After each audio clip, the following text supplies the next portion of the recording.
नमस्ते, आदाब। मैं एंकर दिव्या Kamble CBN news 18 में आपका स्वागत करती हूँ। दत्त मंदिराच्या पाठीमागे बापटबोळ्यात घराला लागली भीषण आग। अग्निशमन दलाच्या 4 गाड्या घटनास्थळी दाखल। सुदैवाने जीवितहानी नाही, पण 3 खोल्यावर रोख रक्कम जळून खाक। मिरजेतील जुबिली कन्याशाळेजवळील बापटबोळ्यातील गोपाळ नारायणदास देवी शेटजी यांच्या राहत्या घराला अचानकपणे आग लागली। घटनेची माहिती समजताच अग्निशमन दलाच्या 4 गाड्या घटनास्थळी दाखल झाल्या। आगीची तीव्रता जास्त असल्याने अग्निशमन दलाच्या जवानांच्या 3 ते 4 तासांच्या अथक प्रयत्नातून सदरच्या आगीवर नियंत्रण मिळवण्यास यश आले। जुने लाकडी कौलारू तसेच घरात जाळण्यासाठी लाकडे व पालापाचोळा जास्तीचा असल्याने आगीत तो पेट घेतल्याने आगीची भीषणता वाढली। अगदी दाटीवाटीत घर असल्याने अग्निशमन दलाला आग विझवण्यासाठी कसरत करावी लागली। तर घरमालक गोपाळ देवीशेठजी यांच्याकडील पेटीत ठेवलेली लाखो रुपये, त्यात 10 रुपये 20 रुपयाच्या नोटांची बंडले, रोख रक्कम व काही दागिने आगीच्या भक्षस्थानी आले असून त्यांचे लाखो रुपयांचे नुकसान झाले आहे। सदरची आग कशामुळे लागली याचे मात्र कारण समजू शकले नाही। कारवाई अग्निशमन दलाचे प्रभारी मुख्य अधिकारी सुनील माळी, विजय पवार, जावेद मुश्रीफ, शशिकांत चव्हाण, सागर भातमारे, मोहम्मद अली शेख, अमोर गडदे, सचिन जगताप, कृष्णराव मोरे, प्रवीण बल्लाळ, बाबूराव कोळी, चंद्रकांत झिंडे, इक्बाल मुल्ला यांनी केली आहे। दत्त मंदिर मागे कन्याशाळेजवळ बापटबोळ मध्ये एका घराला आग लागल्याची वर्दी प्राप्त झाली होती।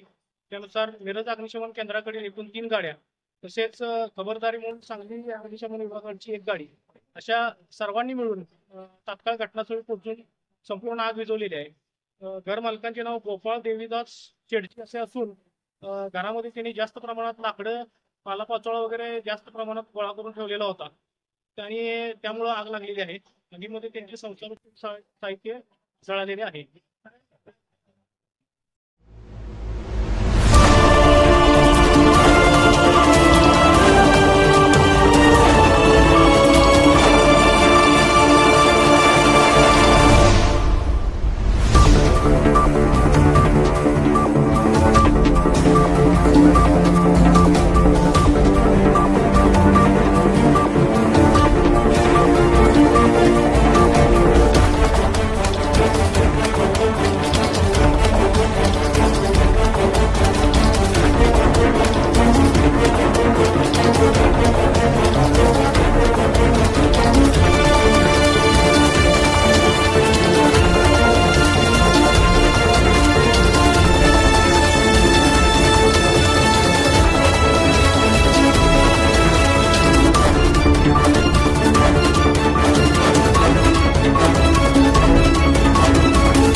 Press the bell icon on the YouTube app and never miss another update. खबरों में सच्चाई से आपके पास, क्योंकि हम सच दिखाते हैं।